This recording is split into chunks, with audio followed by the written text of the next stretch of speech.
पहले ये एग्जीबिशन लगाया गया है। हाँ हाँ। तो आज के समय में इस तरह का एग्जीबिशन का कितना जरूरी है? आज के समय जो नया जनरेशन है उसको महाराज की जो आइडियोलॉजी थे। महाराज की बात नहीं है, लेकिन एक ऐसा व्यक्ति आज से 100 साल पहले इस धरती में था जिसने पूरा त्रिपुरा का भला चाहा, उन्नति चाहा, जिसने भाईचारा चाहा और जिसने त्रिपुरा को डेवलप भी किया। आज अगर आप देखेंगे जो उन्होंने हमारी ज़मीन की सुरक्षा की, आज जब ईस्ट पाकिस्तान में लोगों का कत्ल आम हो रहा था तो महाराजा ने शरण दिया लोगों को।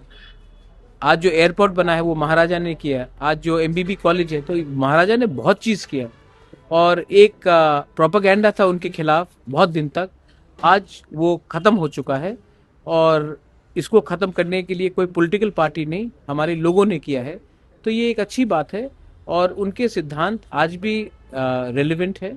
और अगर हमें आगे बढ़ना है तो जो सपना उन्होंने सोचा था कि हमारे लोगों को अधिकार दिया जाए, हमारे जनजाति को ज़मीन का अधिकार दिया जाए, ये सब भी आज भी रेलिवेंट है और उसका सपना को हम साकार करेंगे।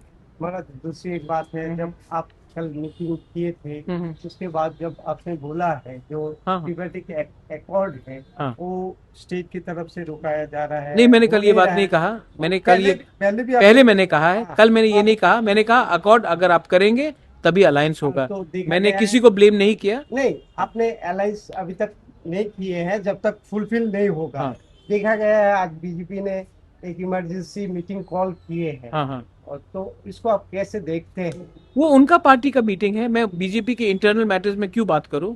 बीजेपी का मीटिंग बीजेपी का है, तिपरा मोथा का है, कांग्रेस का है। हमारे संग कुछ लेना देना नहीं है। मैंने सिर्फ एक ही बात बोला है कि हमें हमारे लोगों को अधिकार देना चाहिए और अगर आप हमारे लोगों को अधिकार देंगे तभी मैं अलायंस करूंगा, वरना मैं अलायंस नहीं करूंगा।